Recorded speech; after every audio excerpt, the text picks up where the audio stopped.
Everybody have fun tonight. Now we get serious. Look at him.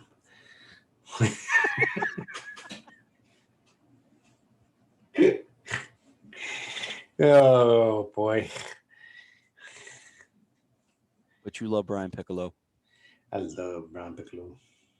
The following show has paid WGCH a broadcasting fee, and the opinions expressed during the show are not necessarily those of the staff, management, or ownership of WGCH Radio.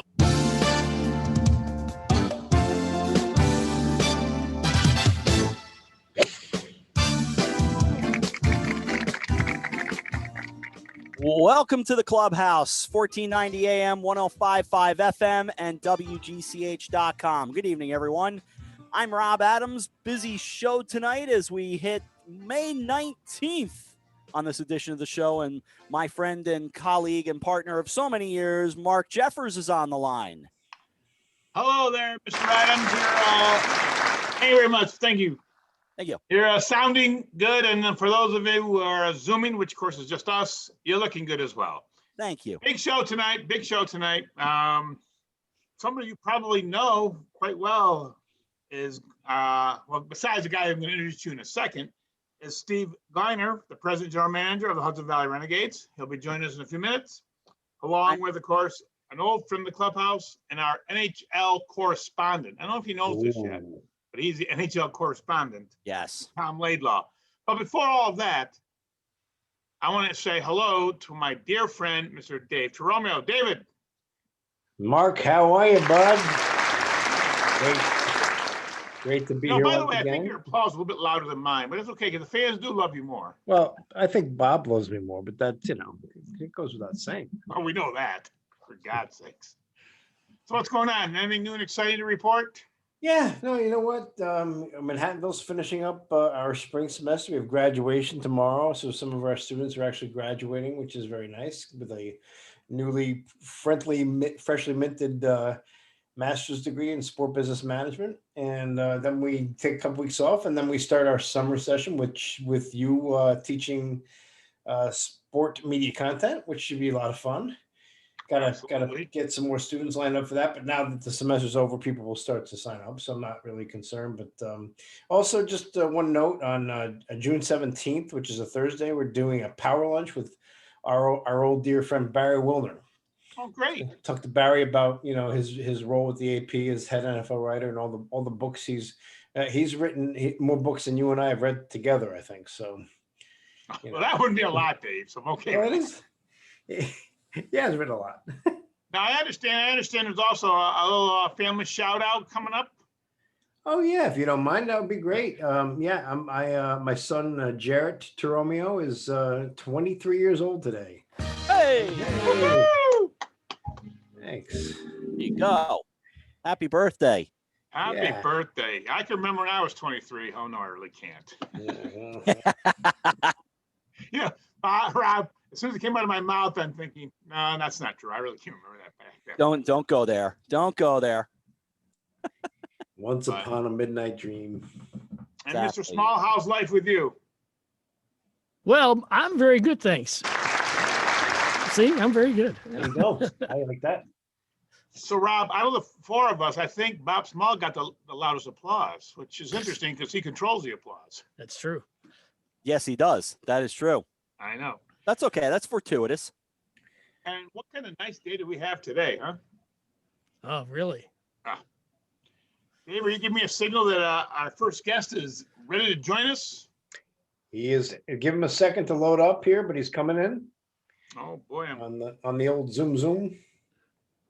He looks pretty good. So, anyways, there you go. It is my pleasure to introduce Mr. Steve Gliner, the president, general manager of the Hudson Valley Renegades, the high Class A affiliate of the 27-time world champion New York Yankees, and a good friend of the Clubhouse. Welcome to the Clubhouse, Steve. All right. How are you, my friend? That sounded like you had a lot of people there. That was good. We did. My children in the background's clapping. But yes. Well, it's great to be here. Thanks, everybody. And a familiar face with Rob Adams. Hi, go. Rob. Hi, Steve. Like I just saw you. I know it hasn't been that long. And the 0-1 low and outside, 1 ball, 1. Oh, sorry. There you go. See, he can't you get go. out of that Game mold, on. right? I'm watching it right here. No score, 3rd inning. There you go. You're getting an update, Steve. The good thing about being in the clubhouse with Rob, you'll be getting updated like every other pitch, so it'll be good. I'm in the right place then. Let's go. There you go. So, Steve, tell us a little about the team so far this season. I know we were keeping tabs on it. We've listened to Rob, but how's the team looking so far? Team's looking pretty good. We had a nice win in Brooklyn last night, and we've split 2 series so far. And even more importantly, though, we've got some really good talent on this team, and I think once they hit their groove, they're going to reel off some wins. So it should be a fun season to watch. Oh, I'm sure. Tremendous talent. Tremendous talent. Go ahead, Mark. My question is, as a fan of the Renegades, and I just want to know, so this upcoming season, or the season's already started, but are there COVID-19 protocols in place for our audience to know about, or is there, if they want to get their tickets, what do they need to know? Well, the good news is a lot of that is changing as time moves on, and we expected that to happen. So we started the season with 20% capacity in the ballpark. We will be at 33% come next week when we start up on Tuesday for our 6-game homestand, the 25th through the 30th. The mask mandates are starting to change. The proof of vaccination or proof of a negative COVID test is going away. So with our 33% capacity, if we wanted to go 100% capacity, we technically could, but everybody would need to be vaccinated, and we don't really want to go there yet because not everybody is, especially younger fans. So Steve, we're not ready to make that move just yet, of course. Steve, Dave Toromio, how are you? Good to see you. What is capacity, just for our audience? What would capacity be at the Dutchess Stadium? Well, our seating bowl is 4,500, but with our group spaces and our suites, we can be over 5,000. So okay. Nice little intimate ballpark if you haven't been before. Oh no, we've been. We love it. Mark and Rob and I. It's a great experience. Great food. It's terrific. Well, I want to talk about in a second is yes, it is a great family experience, and the promo night, Steve. I will say this, and I've been to another. I grew up in Oneonta, New York, which was a long time ago was a single A Oneonta Yankees, and we did a nice time, good ball players and all that. But I will say, your work and your team and your staff is unbelievable for the in between innings promotional excitement. Especially now that hopefully COVID is slowly going away. The family atmosphere is unbelievable. So tell us a little bit about some of the upcoming promotions, because we really love those. I like promotions like we had this weekend, right, Rob? I mean, I was telling them off the air, Steve, that was something we really need to talk about, because the team got some tremendous attention over a bit of a problem. We took the problem and made the best of it, Steve. Yeah, our video board decided to not work on Saturday morning. Zach Neubauer, our man of all trades here that runs our video board, calls me a little bit in a panic, saying, "Hey, we have no video board." I'm like, "Okay, well, we need to figure this out." I mean, first we were trying to get it fixed, but it's Saturday, and those types of companies aren't available on Saturdays and Sundays. So we went to Plan B, which was, all right, well, how do we work around this type of a problem? And that basically became finding a way to stream video to the board, and then using a whiteboard to put a line score and balls and strikeouts. Nice. And it was very generic and very very old school, if you will. But you know what? It was a workaround, and we had some fun with it. And that's what I love about what we get to do, is we get to be creative. Like you were referring to prior, just from a standpoint of taking something and making something out of it, when you really, we were heading for disaster there, because not having the ability to have a line score or to, show balls and strikes on a scoreboard in a ballpark, that's a rough situation right there. And, we made something out of it. We got some attention for it, which, I don't know that that's what we were looking for. We were just trying to show the fans of the ballpark a good time. But at the end of the day, it worked out great. But you were asking about promotions in general. And yeah, the Renegades in our history have done a lot of creative things promotionally. We've been recognized for some of the promotions we've done. Our group in general, the Goldkline group, our team in St. Paul, our team in Charleston, when I was down in Fort Myers, we were always looking to be on the cutting edge when it came to promotions.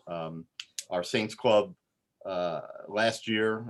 They did get to play independent baseball, now they're the Twins AAA affiliate, but I thought they came up with a brilliant promotion. It was Astro the Grouch, and it was a play on Oscar the Grouch, and it was Astro's mascot in a garbage can. And when you press the button on this thing, it would say, like ball one, ball strike. I love that. Yeah, very funny. And again, I think with an independent club, they were able to get away with that, maybe more so than we would. But this year presented a little bit of a challenge, just with all the COVID protocols in place and what you can do, what you cannot do. And again, a lot of that is changing as we are going through the homestands here, even. But traditionally here at Dutchess Stadium, a lot of things happen on the field or on top of the dugout. And going into the season, a lot of those protocols called for us not being able to do that. But as we're finding out now, things are starting to relax a little more as more people are vaccinated, the players are vaccinated, and there's a better sense of moving ahead and relaxing some of those protocols. So I think fans who come out to the Dutch are going to see us start to do some of the things that everyone's a little more familiar with, which is great for everybody. Steve, I believe that the minor leagues for years have been much more creative, and I believe a lot of the major league teams have drawn from the creativity of the minor league teams over the years. And you mentioned a second ago about affiliation, and I know my colleagues here are all Yankee fans. Full disclosure, I'm a Mets fan. So, by the way, when you were an affiliate of the Rays, were you invited on the show before?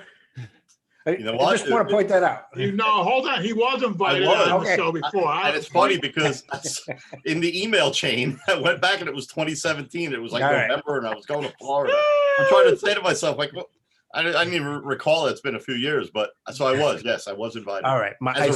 We just like Steve. Forget about the affiliation, David. Nice try. But let's talk about that. You are now affiliated with a world-class organization, the New York Yankees. How does that change things, or does it? It changes a lot, actually. And I will go on by saying that our affiliation with the Rays was tremendous.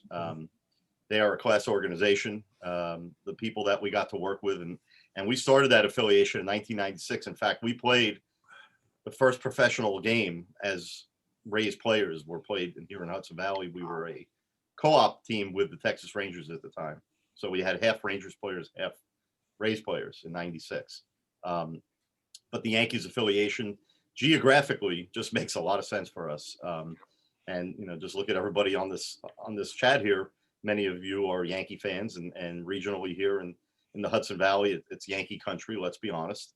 And what that does is that gets a lot more people interested in the baseball product. And we were talking before about the entertainment side of things.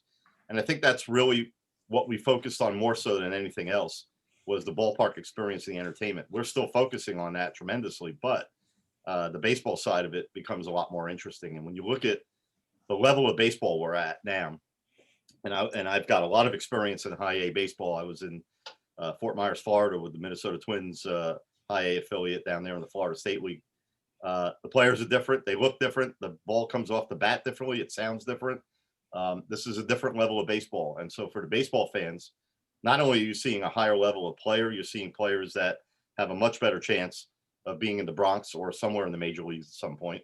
When I was in Fort Myers at one point, several years after I got down there, I think it was about 6-7 years later, there was about, I think 18 of 25 players on the Twins major league roster had come through Fort Myers at one point, that's a pretty big number. So there's a really good chance you're going to see a lot of the players from this team in the major leagues at some point. And we've got a few players right now that you might say that they're going to be a little bit, they might get it there a little bit sooner than maybe anyone anticipated. I know it's early, but the quality of plays are pretty good to watch.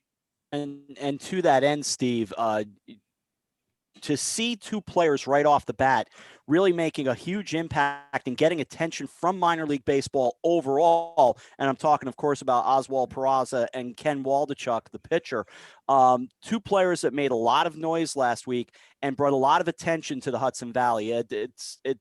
I really enjoyed watching them last week, along with everybody else, of course. Yeah, both of them. I mean, both performed amazingly, and you could say, you always say sometimes when you come to a ballpark or you see a ball game, you never know. You may see something you've never seen before. I mean, Peraza, was it 3 pitches in a row, 3 home runs, kind of Reggie-like? Is that Wow. accurate? Over That's 2 it. games? Yeah, I think it was a 2-0 count on Thursday, and then the first pitch he saw twice on Friday. Yeah. So that's pretty neat to see. Waldichuk, 10 batters, 10 strikeouts, or 10 outs, 10 strikeouts. Yep. Unfortunately, guys are at a pitch count at this time of season at this level, but who knows how long that might have gone.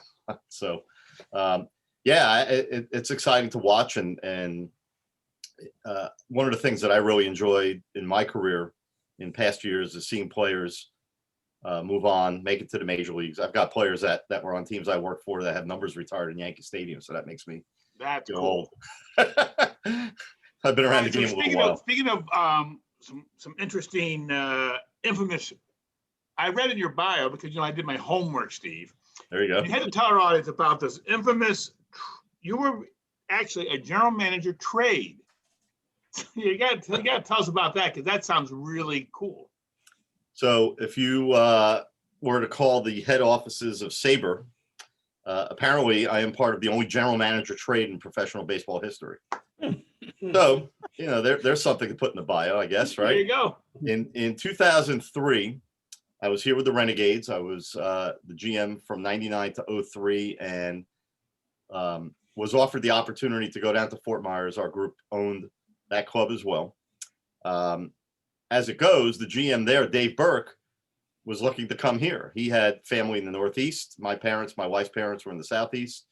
And so Mike Veck, who was one of our owners and, the best promotional genius there ever was, and he and his dad, of course. And he decided, well, hey, you know what? If Burke's coming here and Gliner's going down there, let's just trade him and make a news story out of this. Of course, Burke was coming here with his dog, Rutgers. I wasn't bringing a dog to Fort Myers, and Rutgers was like, at the ballpark at every game. So, of course, when I get to Fort Myers, everybody's like, where's your dog? I don't have one. What do you mean you don't have one? What are you doing? I said, well, I have a 6-year-old, a 2-year-old. Does that count for anything? I mean, you need a dog to be named later. That's right. There you go. I eventually did get a dog about 5 years ago. That was towards the end of my tenure in Fort Myers. But so there you go. And according to Sabre history, part of the only GM trade in professional baseball. You're a trivia question that we could all win on, by the way. Yeah. Well, I'll give you a trivia question. Speaking of trivia questions in my career. So I mentioned, that I do have some players that played on teams that I've worked for, one of which has a number retired in Yankee Stadium. But another one is in the Hall of Fame. All right, Rob, you should be buzzing in by now, but I mean, I'm thinking. I'm laying out of this stuff. I'm letting you guys have this. It's kind of a trick question. All right. I'm going to go that route because when I said that this player's in the Hall of Fame, I didn't say which one. So I'm going to give you a hint. 1989 Albany Colony Yankees. Center fielder who started the season with us and was replaced by Bernie Williams, who came up from Prince William. And this What year was it? In 1989, and this player was called up to the Yankees from Double-A right around Memorial Day. So it's almost like and he's in the Hall of Fame, but not the Baseball Hall of Fame. Well, I didn't say not. Well, that's the hint. So, all right, I'm going to John Elway. You're on the right track. I know. All right. It's Deion Sanders. Deion Sanders, I get that second prize, which is worth nothing. Deion Sanders was our starting. That's very interesting. Wow, that's a good one. Yeah, I like that. Yeah, so I stump everybody with that one. I should have got that actually. So Deion Sanders was our starting center fielder. Buck Showalter was our manager that year. We were 70-20 after 90 games. Wow. In that season, and the Yankees started pulling players from left and right. We finished 92-48, but we won the Eastern League Championship. Second year in a row. I was in baseball 2 years. I got 2 rings. I thought it was easy. Life's not so bad. Nah, it took a while to get the next one, but we got there. Going back to promotions because I want to know because coming up, I see on the schedule. And I'm not sure if it's still in play, but on Friday, May 28th, Are we doing fireworks? We are. All right. So we'll have fireworks and something else we did this past Friday for the first time, as many of you probably realize, we have new lights here at Dutchess Stadium. And the lights have some pretty cool capabilities. You could do, there's color lights on there that can flash and spin and all kinds of neat stuff. And we did our first ever post-game light show to music. It was to the theme of sports anthems. And about a 5-minute presentation. It was really cool. I mean, it's something different. I just love, again, the idea of just taking these lights that do all these things. And it was just a very simple question to the company that installed them. I said, do you guys have anything programmed where you could make these lights flash to music? And they're like, no, we don't. And I said, okay, well, I just gave you a great idea that you need to go out and do something with, and we're going to figure it out ourselves. And again, Rob, that was Zach Neubauer sitting at the controls. Right. That's right. Yeah. Pushing a lot of buttons and oh making it yeah, all happen. Zach, who is tremendous, and I'll give Steve a shout out because I didn't expect this. The Renegades walk off in 10 innings on Wednesday night, and when they get that winning hit, all of a sudden the lights start flashing, and I describe it in my play-by-play call, and that's how did that happen, Steve? That was off my iPhone. Oh wow! Wow. That's new technology. We've reached the 21st century here at the Dutch. I mean, we could control all that stuff off an iPad or an iPhone. It's really cool, and it's fun to just sit there and start hitting buttons randomly and seeing everything go crazy. So, all right, so I'm going to now embarrass Rob and Bob and Dave. But speaking of that, Steve, what we've done in the past on the Clubhouse is after the show's over, we have our meeting. It used to be at Grand Prix New York when there was no COVID, and we would sit around and have our pizza and perhaps an adult beverage, and we would sing theme songs to TV shows. So perhaps we could work the TV show theme song into the Renegades. Oh, I like that. As a post-game light show with the Exactly. TV shows. And so what are some of the ones you sing? I mean, well, what would you pick, Steve? What would be your choice? Brady Bunch. Okay. A good one. Gilligan's Island was always one of our favorites. Laverne and Shirley. Island. I don't know. Laverne and Shirley, that's a good one. That's a good one. All right, so I'll work on that with you off air so we can set up the light show with this bad singing group. And All in the Family. Oh yes, All in the Family. Those were the days singing as Edith. I think Right. would be, really good. There you go. All right. I like I that. have one I like more those. promotion I want to talk about before we ask this. Tuesday, June 15th. Okay. I am all over the Remembering Lou Gehrig. I think that's going to be it's Tradition Tuesday. Yeah. That sounds like a good event. You know, with the Yankees affiliation came the idea of honoring the Yankees tradition and the Yankees past. And I guess it's the 80th anniversary. I'm looking at it right here of the passing of Lou Gehrig. And you know what? It's very interesting. I've been back in New York now since 2017. And I think he's buried in Valhalla. Does that sound right? Yes. That's true. Yeah, he is. Yeah. And Kensico Babe Ruth Cemetery. is nearby, and Billy Yep. Martin's down there. And I've always had this weird sense, like, you know, I even thought about it before the season. Okay, we're Yankees affiliate, got to go get some vibes of going down there and checking out some of those. I live in Westchester, Steve. I'll pick you up. We'll go. There we go. Let's make a road trip out of it, right? They're all pretty easy to find. I've been to all of them. So yeah, Is that they're right? all down. Okay. I didn't know they were Vikings in Valhalla. No, never mind. Thank you, Bob. But So yeah, I mean that's one of the things promotionally this year that we decided to do was to honor Yankee tradition. And there's you could fill 60 games with that, right? I mean, Exactly. there's enough to talk about. But yeah, that'll be a pretty neat night. There's a lot of interesting tie-ins. I'm sure we'll do something ALS related and in addition Very to cool. that, so. So tell our audience where they can, for all this fun and excitement that you can have, where can they get tickets and more information about the Renegades? On our website, hvrenegades.com. You can go on there and purchase tickets, look at the schedule, look at the promotions, look at information about the ballpark. Everything is there. So that's the best place to go. And like I said earlier, we're going to be opening up more seats now, which is great. The interest has been off the charts, and it's been a little frustrating, to be honest, to not be able to kind of blow it all out of the water as, with our first season as Yankees affiliation. But, we're fortunate, strangely, how the schedule played out. I remember when the schedule came out in March, which is really strange to say, because we usually have it like in August. But looking at the schedule, the thing that jumped out at me the most was that we only had 12 games in the first 6 weeks of the season.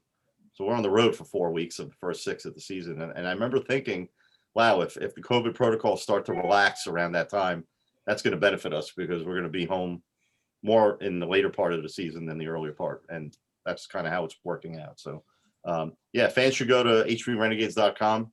A full season of great promotions and fun at the ballpark and getting back to normal, right? I think that's what we're all hearing the most here at the ballpark as fans are coming in every night. They're just thankful that they could do something again that feels normal.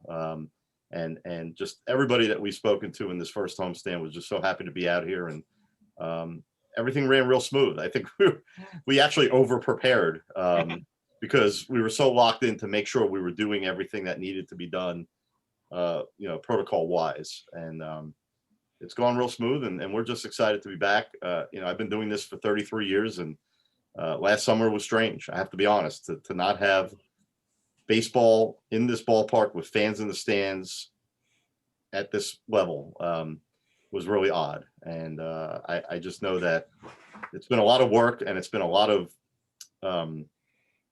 adjustment and a lot of change just to get us to be able to open at this point. There's a lot of things we had to do with season ticket holders and our seating manifest and social distancing and pods. The only thing I knew about pods before were storage devices or Ps. I mean, now it's seating. I never thought I'd be putting that word to seating, but it's a labor of love for all of us. Rob's been around it now for a long time, but more so this past week and the last few weeks. And we love what we do here, and I think that the best part of this is just being able to bring baseball back to fans, and in this environment, in this ballpark. We've had some great upgrades over the last few years. The parking lot got redone, new seating, new scoreboard a few years ago, extended netting, upgrades to the restrooms, upgrade to our food and beverage this year, and so a lot of new things in the last few years, and a lot of reasons for fans to come out and see AB Bombers, right? I mean, the future Yankees. There you go. I like that. Yeah, well, that's who they are, and I think there's going to be several of these players already. It's early, like I said, but you look and see some of the talent on this team. Come out and see Oswald Peraza and Ken Waldichuk while you can, because probably not going to be here very long. They might be gone, right? Yeah, Right. Oh, Steve, I can't thank you enough for joining us tonight on the Clubhouse. pleasure to be here, guys. Thank you very much. Take care, and we'll see you at Hudson Valley Renegades. Sounds good. Appreciate it. Have a great night. Too. You want a break? Yes, take a break, and go ahead, Rob. You're it. All right, then we'll take us to break, and we will continue with more of the Clubhouse. By the way, no score between the Renegades and the Cyclones. Bottom of the fourth in Brooklyn. We're back after this. 1490 AM, 105.5 FM, WGCH.com. Sue and her wife Helen meet their son every Saturday.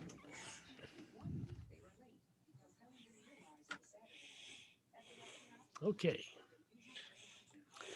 Hey, Rob, my audio dropped out for a good 10 seconds at the beginning of that interview. Wow. Did you happen to record it as well? I have audio running here. Yeah. All right, good. And it's Yeah, on the Zoom. I realized that too. Yeah. Yeah.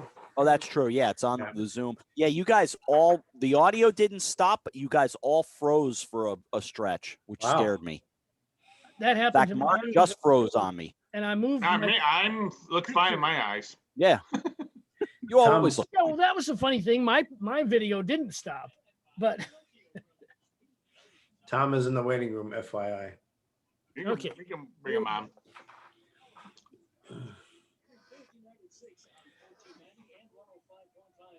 GCH.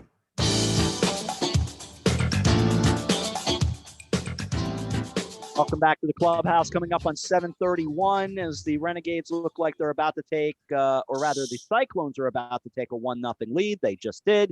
And away we go. We continue on here on this edition. Rob, Mark, Dave, Bob, and another special guest, because we love talking the NHL with this guy, among other things. And oh my God, look what Dave just did.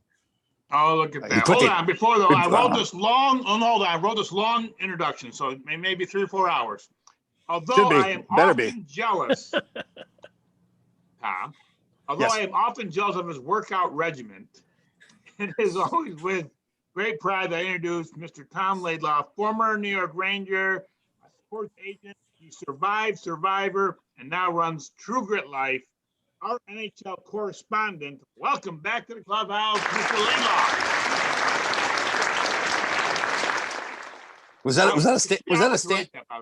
Was that a standing ovation too there?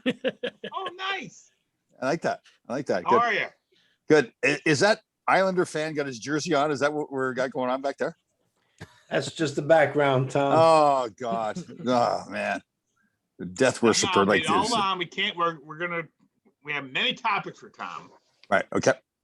But I wanted to start, if I may. Yes. I need to know your thoughts on before we're going to talk about the Stanley Cup, and Dave's all excited, but your thoughts on the Washington Capitals enforcer Wilson's attack, and then the Rangers retaliation. I just want to know what you thought about that whole incident.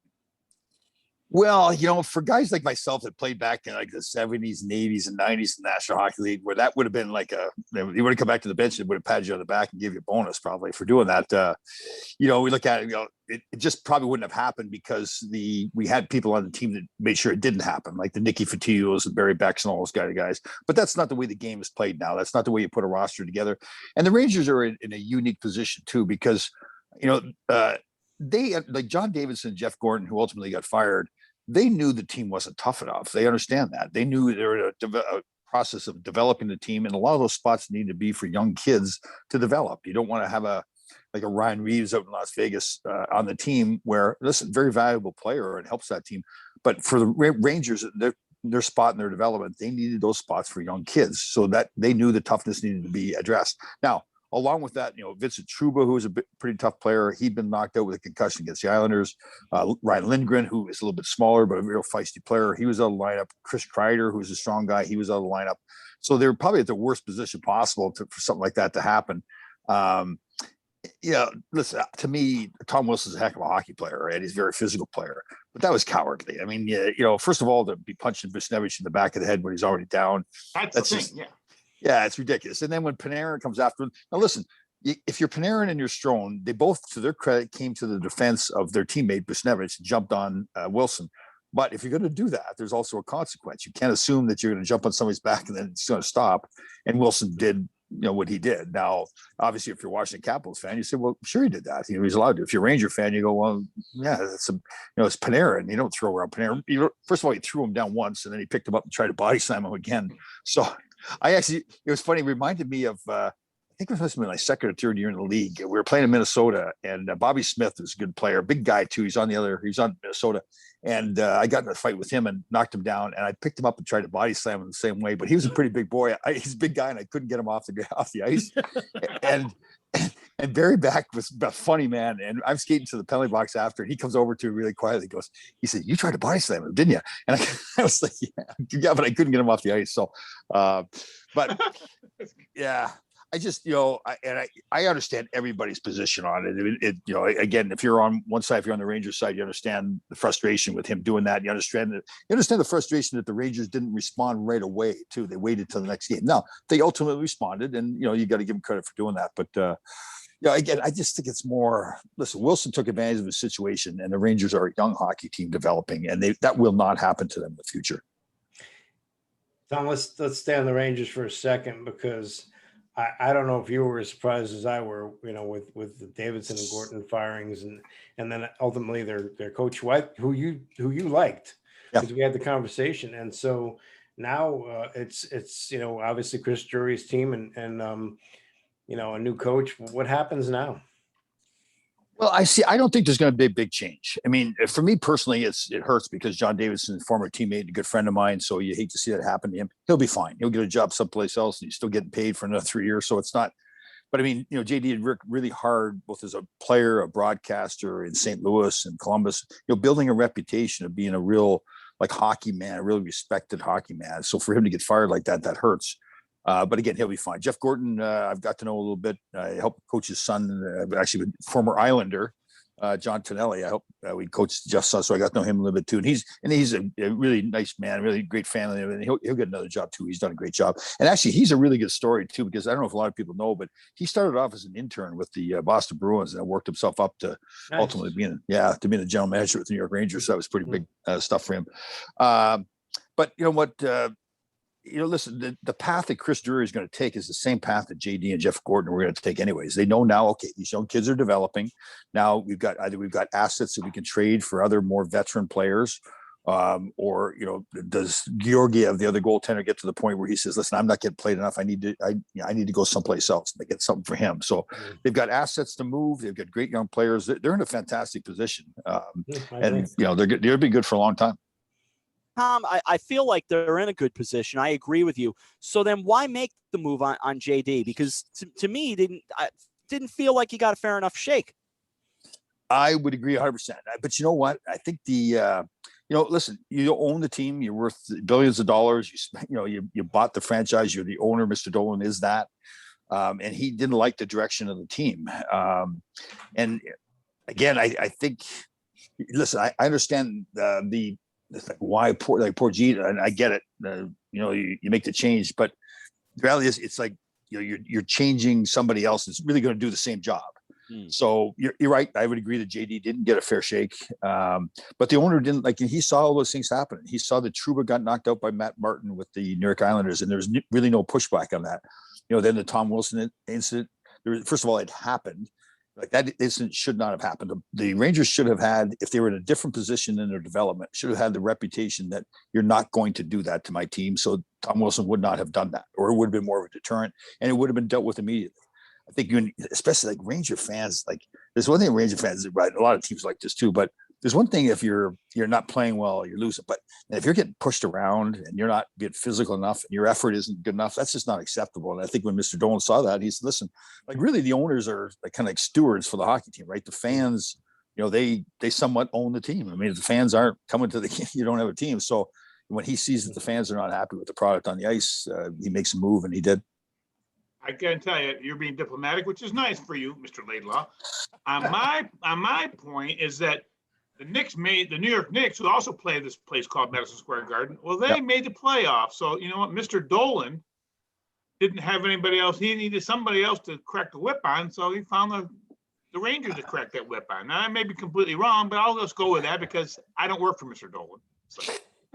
Well, that's, like you're a conspiracy theorist, obviously. Is there anything else like we want to talk about Area 59 or anything like that, or like UFOs? And after our next break, we'll be talking about Is that what it is? Okay. Well, I love that. That's good. All right. So I want to know all about True Grit, but before we get to True Grit, you need to, because Dave biting the bit over there, he needs to know what you think about the Stanley Cup playoffs. Without knowing that Dave is sitting in there listening to every word you say, who do you like in the East and who do you like in the West to face each other for the Stanley Cup Finals? You know what? I hate to say this. Can we like mute Dave so he can't hear me saying this? That's why I wanted to be honest, Tom. All right. Well, I don't know if I would pick the Islanders to come out of the East, but I do like the Islanders. I like the way they play. I love the fact that they lose their captain and, the big goal scorer Anders Lee for the season, and they continue to play. I like what Lou Lamoriello did when he made the trades for Palmieri and Sajak there. So I really like the way they play. I like the way, they compete every night and all that. The problem for them is, you've got Carolina, you've got Tampa, you've got Washington, Pittsburgh, all those teams. So it's a tough job, but listen, they could get out of it. I guess I would probably pick Tampa, although they finished third in their division. They got Kucherov and Stamkos back after the season ended. Those are two like all-star players. So I still think that Tampa is the team to beat there in the East. And I love Colorado. I just think Colorado's got it all. I think Nathan McKinnon is a fantastic player. Obviously the guy in Edmonton's got a great team too. But I'm going to pick Colorado and Tampa to be in the finals. I like that. David, your thoughts? No, I think he's right. I think, it's, and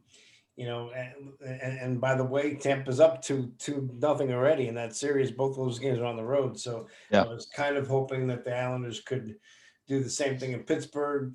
Obviously last night with Varlamov giving up a very bad first period goal, 2 goals, and then getting his act together. But The Islanders are coming home. The 3 of the next 4 games are at the Coliseum. So hopefully we can get through. But you're right.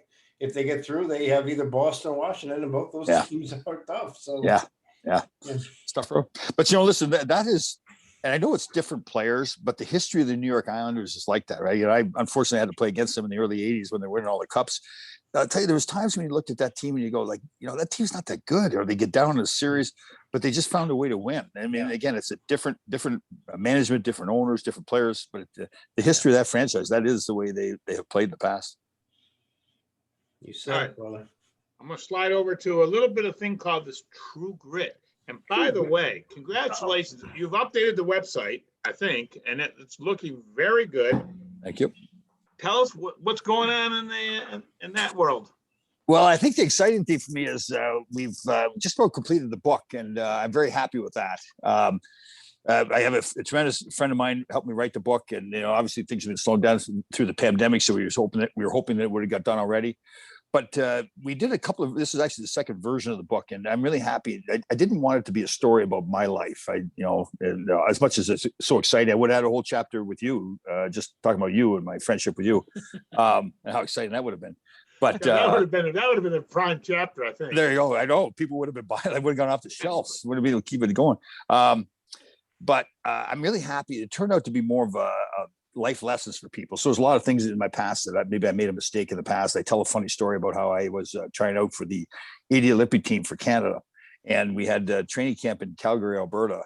And I was going into my senior year of college. So I told everybody back in college, hey, listen, I'm not coming back. I'm going to make the team. I was Mr. Cocky and everything. And we were staying in these construction trailers because they didn't have a whole lot of money. And the first night we were there, we decided it would be a great idea. Myself, I won't name the players, but a couple of us went out for a few adult beverages that night and decided about 2 a.m. it would be a great idea to put the furniture from the TV room out on the trainer's car. Right. So now, okay, so it gets worse. The other two guys, the other 2 guys thought, okay, we're going to bed. Me and my brilliance at that age, I thought it'd be a real good idea to wake the trainer up at 3 a.m. and tell him that we did this and bring him out there. So I thought, this is really funny. So he goes to bed, and I'm thinking to myself, wow, this is a great joke, Tom. You're the funny guy. And in the morning, they had this really nice, real gentleman, Father Bauer, ran Hockey Canada. He was a priest. And in the morning, we're all standing out there ready to go over to the practice rink to practice and like that. And he comes walking over to me, and I'm thinking he's going to come over and give me a big hug and tell me what a funny joke that was. Well, he handed me a plane ticket and sent me home that same day. I had given him what they needed, like to somebody to say, okay, we're going to show you how this is going to be run. This is not going to be allowed. And we're now setting an example of Mr. Laidlaw over here.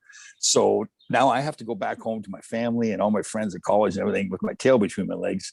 And not only did I not make the team, but here's why I didn't make the team. So it really, again, that was going into my senior year. When my freshman year was the first year we had a hockey team in Northern Michigan. So we ended up, and not just because of me, we had a fantastic team, Steve Weeks, Steve Bozak, and other players. And we ended up being the number 1 ranked team in the country. And I had a great year because I was more feeling like, listen, my dream of playing in the NHL, listen, I've screwed it up. I made this terrible mistake. I had to do something about it. So that's kind of one of the life lessons that I teach people. That listen, you are going to make mistakes. Life is not fair. Things are going to happen to you.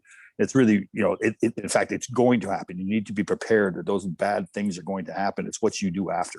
Now, hopefully people don't do stupid things like I did, but the thing I wanted to teach people was that it's what I did after the fact that really mattered. So all right. So is a book published yet, or we Nope. have to have you on for another whole show on that? Well, that's why I'm delaying it, because I want to keep coming back on the show as much as possible, right? So, yeah. Well, that's we're able to have you on for another show or 2 at least, because you're one of our favorite guests, if not the favorite guest. Yeah, you're just saying that. That's not true. I know.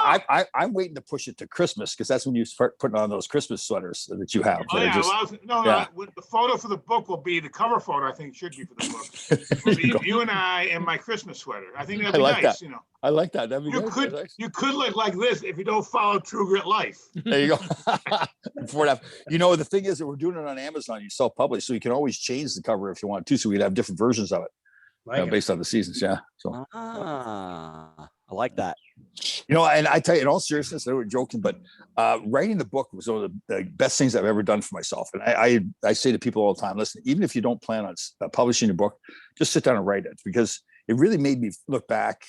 And I was so fortunate, and I did not realize how fortunate I was. I grew up on a farm in Canada with my father and grandfather. It was a dairy farm, so they're up every day milking cows, the work ethic and doing things properly. And I kind of took them for granted as men, I was a tough little hockey player, and they were these guys that just kept on working all the time. They're always there. And I really didn't realize what great men they really were, and how much they taught me just by being who they were. But doing the book really, I'd mention a story or whatever, and then the writer would say, well, tell me about that. So we'd go back and think, and I'm thinking to myself as I'm talking, I'm going, wow, it's really incredible. That's what they really taught me those things without even saying anything. Just the idea that we had a small farm, so the equipment had to be maintained meticulously. So there was no halfway. You didn't just kind of do it so. You did it all the way. You did it right and everything you did. And I look at my life, and I don't say this humbly. It's really the truth. I was never the best player on any team I ever played on. In the agent business, I wasn't the smartest guy in the room. I just learned from my parents and grandparents just to show up every day and do my job. So actually, you're a media giant, though, if I think about this.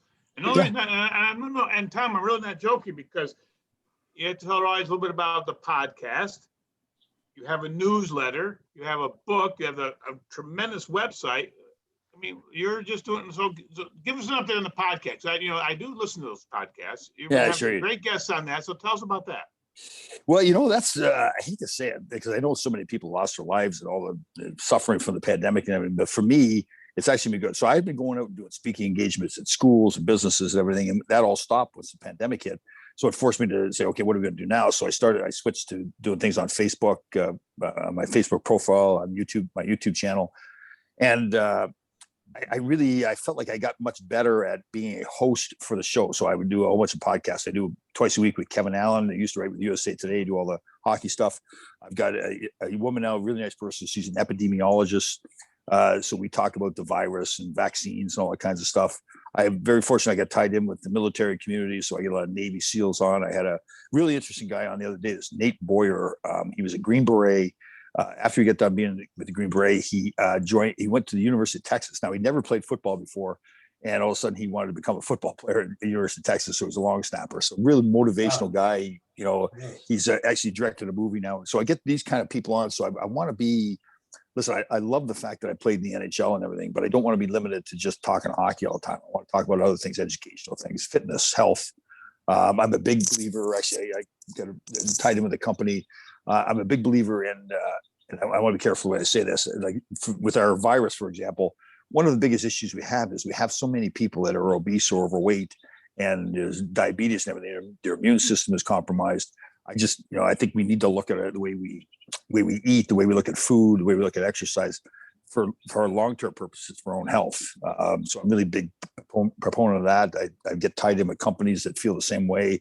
I want to do a lot of shows that really discuss that, really because part of it is education. Like I didn't know either. The pandemic is good for me because it's really allowed me to research things more about fasting and diets and everything, and how foods interact and help you and everything. So that part of it's been the podcasting during the pandemic has really helped me a lot.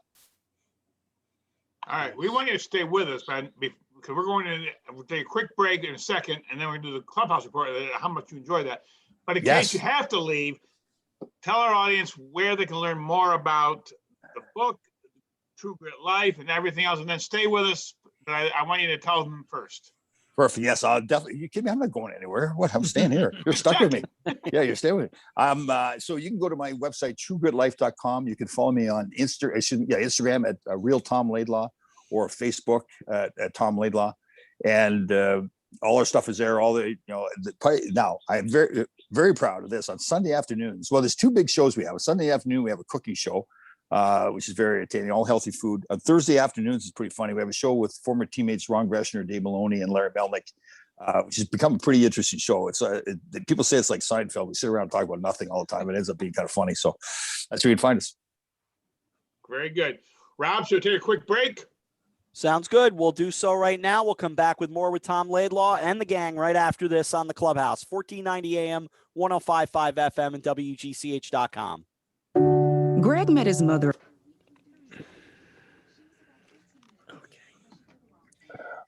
Barry Middleman, Tom, from Latin Business Today, told me he watches that and he said it's a riot. Oh yeah. Anyway. Well, it's funny because it was about a year ago. We were bored, so I called up. It was actually at the time it was Ron Duguay, Greshner, and Dave Maloney. I said, let's jump on a show. And we didn't know what we were doing at all. And of course, Duguay was funny. He was in his bedroom and he had props, from Studio 54 and everything. And we got more calls after that. Like that was incredible. Like the Ranger fans loved it because it kind of took them. It was like they were sitting in the locker room with us. Yeah. And we've had some good shows. We had the biggest one we had was Nick Fatio we had on because nobody had heard from him in a long time. And he's a Staten Island guy and everything. We had like 10,000 views on that one. So we had we had Phil Esposito on. And I don't know if I told you this story, but Phil said to me before the show, he says, Tommy, can I swear? I said, well, Phil, we're trying to keep it kind of PG a little bit. He got on. Not even. After on the Clubhouse, time flies as always. Mark, what's your band? You want the band? I think we should do the band, but we have a guest appearance with Mr. Laidlaw to join us on the Clubhouse. Yes, I want to hear the band.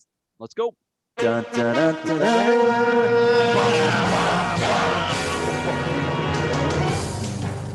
Clubhouse Report with your host, Mark Jeffers. Well, thank you, Rob and Bob, and welcome to the Clubhouse Report. Well, you know what? Next to Rob Adams, one of my favorite sports announcers, Marv Albert, has announced that he will retire at the end of the NBA Eastern Conference Finals this year. Albert has provided commentary at 25 All-Star games and 13 finals for the NBA in his 55-year career, as well as 8 Stanley Cup finals and the same number of Super Bowls. I know he's a fan of all of ours, and we're a fan of all. What do you think, Rob? Are you saddened by this? I am. Marv he's a part of our lives for a long time, trained by Marty Glickman, who of course is a legend as well. And Marv's New York in so many ways. He's New York sports. People forget how darn good he was on hockey as well. I was just going to say that, Rob, because before the Islanders came into existence, I was actually a Ranger fan. And I listened to many, many games with Marv, Knicks and Rangers. And just talk about painting the word picture. He was amazing. Yeah. What was his catchphrase? What was he? Yes. Is that what he said? And it counts. Exactly. Yeah, that's good. Tom, do you have any run-ins with Marv at all in your career? I never have, nope. But I'm the same way with you. I think of him. He was just one of those guys that, like Howard Cosell kind of thing, right? It's just kind of a legend in broadcasting. So I respect him. And obviously, I've gotten close to is it his nephew, Kenny? Is Kenny his nephew or? No, it's his son. It is his son. Okay, yeah. And Kenny's unbelievable too. Like he's one of the, I totally admire him. Like he can do any sport. We actually did a charity event one time and he was there. And I was trying to give him a hard time. And I said, have you ever done cricket or something like that? And just being a smart ass. Oh yeah, I've done cricket or something. He's done everything. So their whole family. But Marv is, that voice. It's such a distinctive voice too, right? When you hear his voice, that's him. Yeah. Well, he had 2 brothers who were broadcasters also, right, Rob? Steve, and what was the Steve other? and Al. Al. Steve and Al, yeah. I think both are retired now. Yeah. Oh, I didn't know that. Yeah. All right. In Stanley Cup NHL playoff action, Dave's New York Islanders got roughed up last night as the Pittsburgh Penguins even their series at 1 game apiece with a 2-1 victory in Pittsburgh. Game 3 of the Eastern Division semifinals is set for tomorrow in New York with a 7 o'clock faceoff. David, are we getting by this first series? Well, first of all, since when is a 2-1 game being roughed up? I don't know. I take umbrage to that description. Well, no. In the beginning of the game, they were being checked pretty hard. If I remember. All right. Well, at the end of the day, I do think they're going to get through this series. I think the Islanders are going to win this series in 5 or 6. I have great fear about the next series, though. All right. Over on the courts. I've not been able to say this in a long time, as both New York squads are set for the NBA first-round playoff action this weekend. The Brooklyn Nets will host the Boston Celtics on Saturday with an 8 o'clock tip-off, and my New York Knicks will host the Atlanta Hawks on Sunday. Start time is TBA. Let's go, New York. Your thoughts, Rob? I am so fired up for the Knicks. I think it's going to be great. And if they make some noise, it'll become a really big New York story. And look, the Nets are great, but there's something about the Knicks that are going to overshadow the Nets. Well, I love the Knicks too. It's just the way they play. It's like, I know they don't have the stars, obviously, the New Jersey, that the Brooklyn Nets do, but man, they play hard too. That's what I like about them. They do. Yeah. I mean, what do you think, Dave? I'm, I think the Knicks are one of the best stories in all of sports this year. I think any team that's named the Nets that doesn't have Dr. J on it is of no interest to me. So I like the Knicks, and I hope they get through at least one series because I think it will be very exciting. All right, more good hoop news as the New York Liberty are off to a fast start in the WNBA at 3-0. They travel to Washington on Friday for a 7:00 game. Turning to tennis, Rafael Nadal beat a tired Novak Djokovic 7-5, 1-6, 6-3 in Rome for the record-extending 10th Italian Open title. And it just looks like Nadal will cruise to the French Open coming up in a couple of weeks. How do we know that Djokovic was tired? Like, to do some kind of test on him or something? Or? I just did my research, and he called me up the other day. He's much nicer than you, by the way, Tom. And he said, yes, I'm a little tired. No, I did my research, and I guess he was weary. Maybe he was out pulling pranks on the trainer the night before or something. Maybe that's yeah. Really, what's wrong with Sandlot action? Speaking of tired, the often sleepy New York Yankees bats awoke last night with a 5-run fourth inning that led to a 7-4 win over the Texas Rangers. The two play again tonight in Texas with 8:05 first pitch. The banged up, and David, I'm not saying that your teams are all banged up, but the banged up New York Mets continue to find ways to win as they defeated the Atlanta Braves last night 4-3. The two battle again tonight in Atlanta with a 7:20 start.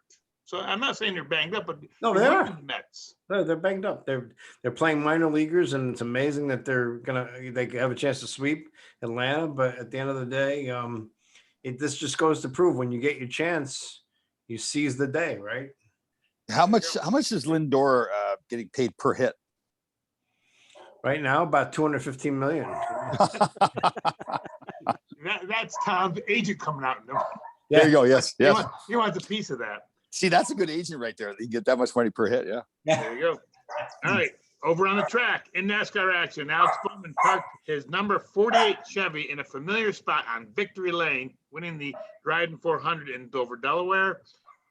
And over on the links, K.H. Lee earned his first PGA Tour win in the Byron Nelson Classic with a 3-stroke victory over Sam Burns. I'm going to speed up a little bit because I want to mention the PGA Championship starts tomorrow in Kiawah Island, South Carolina. And I wish good luck to our clubhouse friend Rob Labritz, who's playing there. And I want to go around the table real quick. Who do we like in the PGA? Nope. John Rahm. So John Rahm. Hey, we'll save that. We want Rob Labritz. All right. I'm going to send it back to you, Rob, to finish up. I was waiting for everybody else to make their picks. I heard some music. You did. You heard music correctly. So say a proper goodbye to Tom. Well, no, I was going to say, you can thank him. Tom, thank you so much for being on the show. We'll see you next time. Great to be here. It should be more often too, right, guys? I mean, it shouldn't go this long between being on the show.